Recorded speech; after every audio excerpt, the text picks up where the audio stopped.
At the 1994 Annual Awards Dinner given for forensic science, AAFS President Dr. Don Harper Mills astounded his audience with the legal complications of a bizarre death.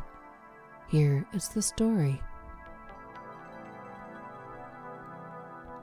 On March 23rd, 1994, the medical examiner viewed the body of Ronald Opus and concluded that he died from a shotgun wound to the head. Mr. Opus had jumped from the top story of a 10-story building intending to commit suicide. He left a note to the effect indicating his despondency.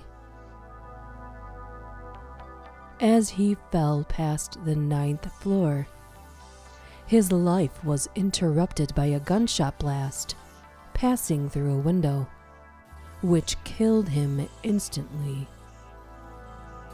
Neither the shooter nor the deceased was aware that a safety net had been installed just below the 8th floor level to protect some building workers, and that Ronald Opus would not have been able to complete his suicide the way he had planned.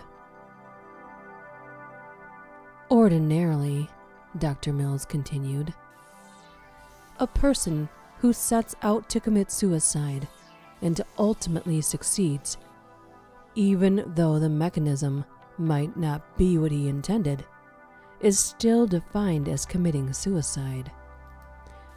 That Mr. Opus was shot on the way to certain death, but probably would have not been successful because of the safety net, caused the medical examiner to feel that he had a homicide on his hands. In the room on the 9th floor where the shotgun blast emanated was occupied by an elderly man and his wife. They were arguing vigorously, and he was threatening her with a shotgun. The man was so upset that when he pulled the trigger, he completely missed his wife, and the pellets went through the window, striking Mr. Opus. When one intends to kill Subject A,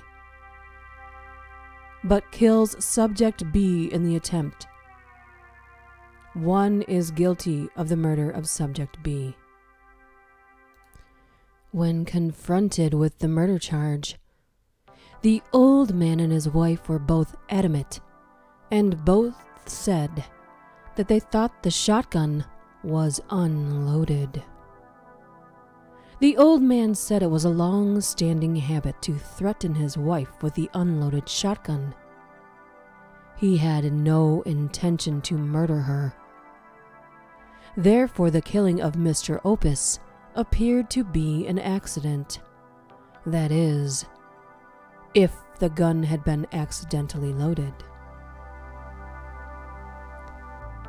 The continuing investigation turned up a witness who saw the old couple's son loading the shotgun about 6 weeks prior to the fatal accident. It transpired that the old lady had cut off her son's financial support, and the son, knowing the propensity of his father to use the shotgun threateningly, loaded the gun with the expectation that his father would shoot his mother. Since the loader of the gun was aware of this, he was guilty of the murder, even though he didn't actually pull the trigger. The case now becomes one of murder on the part of the son for the death of Ronald Opus.